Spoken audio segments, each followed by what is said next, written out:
নমস্কার বন্ধুরা, আমার কুকিং চ্যানেলে আবারও সবাইকে স্বাগত। আজ আমি চিংড়ি মাছ, ডাল আর বিভিন্ন রকম সবজি দিয়ে দারুণ একটা রান্না নিয়ে হাজির হয়েছি। এই রান্নাটা গরম গরম ভাত বা রুটির সঙ্গে খেতে কিন্তু দারুণ লাগে। তারপর কিছুটা চিংড়ি মাছ ভালো করে বেছে ধুয়ে পরিষ্কার করে জল ঝরিয়ে নিয়েছি। খানিকটা লবণ আর হলুদ দিয়ে ভালো করে মাখিয়ে কিছুক্ষণের জন্য রেখে দেবো। কিছু সবজি কেটে নিয়েছি, কিছুটা মিষ্টি কুমড়ো টুকরো টুকরো করে কেটে নিয়েছি, নরম কচি সজনে ডাঁটা এগুলো ভালো করে ছাল ছাড়িয়ে লম্বা লম্বা করে কেটে ধুয়ে পরিষ্কার করে নিয়েছি। আর মেটে আলু বড় বড় টুকরো করে কেটে এগুলোও ধুয়ে নিয়েছি। একটা মাঝারি সাইজের আলু, সেটাও টুকরো টুকরো করে কেটে ধুয়ে পরিষ্কার করে নিয়েছি। আর কিছুটা মুসুরির ডাল ধুয়ে জলে ভিজিয়ে রেখেছি। তারপর গ্যাসের মধ্যে একটা কড়াই বসিয়ে ওর মধ্যে খানিকটা সর্ষের তেল দিয়ে দেব। তেলটা খুব ভালোভাবে গরম হয়ে গেলে ওর মধ্যে একটা তেজপাতা ছিঁড়ে দিয়ে দেব। আর দিয়ে দেব কয়েকটা শুকনো লঙ্কা, কিছুটা গোটা গরম মশলা, অল্প একটু গোটা জিরে আর 5 ফোড়ন। দেওয়া হয়ে গেলে ফোড়নগুলো খুব ভালো করে ভেজে নেওয়ার পর যখন ভাজা গন্ধ ছাড়বে, ওর মধ্যে আগে থেকে লবণ হলুদ মাখানো চিংড়ি মাছগুলো দিয়ে 1 মিনিটের মতো খুব ভালো করে সব কিছু ভেজে নেব। চিংড়ি মাছগুলো হালকা ভাজা হয়ে গেছে। এরপর এর মধ্যে দিয়ে দেব কিছুটা গ্রেট করে রাখা রসুন আর দুটো মাঝারি সাইজের পেঁয়াজ কুচি করে রেখেছিলাম, পেঁয়াজ কুচিটাও দিয়ে খুব ভালো করে নেড়ে চেড়ে কিছুটা টমেটো কুচি করে রেখেছিলাম, ওটাও ওর মধ্যে দিয়ে দেব। দিয়ে সব কিছু আবারও 2 থেকে 3 মিনিট খুব ভালো করে কষিয়ে নেব। সব কিছু 2 থেকে 3 মিনিট খুব ভালো করে কষিয়ে নিয়েছি। ওর মধ্যে 1 চামচের মতো হলুদ গুঁড়ো দিয়ে মশলার সঙ্গে খুব ভালো করে মিশিয়ে নেওয়ার পর ওর মধ্যে দিয়ে দেব আগে থেকে কেটে রাখা সবজিগুলো।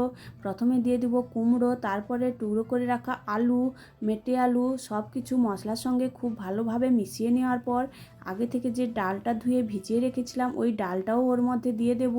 দিয়ে আবারও 1 মিনিটের মতো খুব ভালো করে কষিয়ে নেওয়ার পর ঢাকনা দিয়ে অল্প আঁচে 2 থেকে 3 মিনিট রান্নাটা করে নেব।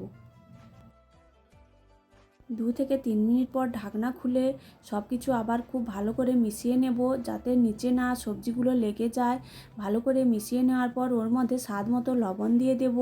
আর আগে থেকে কেটে ধুয়ে রাখা সজনে ডাঁটাগুলো দিয়ে দেব।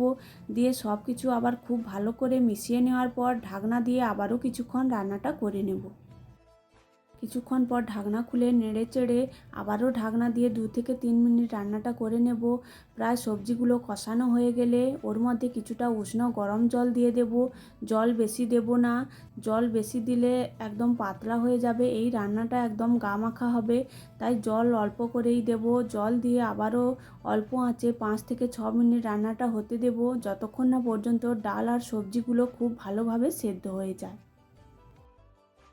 5 থেকে 6 মিনিট পর ঢাকনাটা খুলে সব কিছু আবার খুব ভালোভাবে মিশিয়ে নেব। এখন ডাল আর সবজিগুলো খুব ভালোভাবে সেদ্ধ হয়ে গেছে।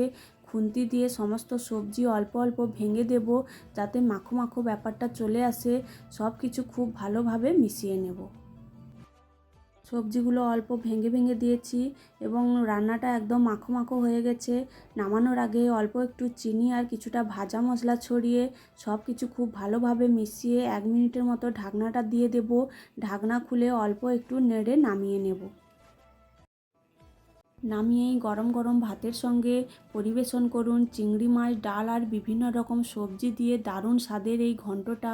এইভাবে আপনারাও বাড়িতে একবার বানিয়ে নিতে পারেন, গরম গরম ভাতের সঙ্গে দারুণ লাগবে। ভিডিওটি ভালো লাগলে আমার চ্যানেলটি সাবস্ক্রাইব করে দেবেন।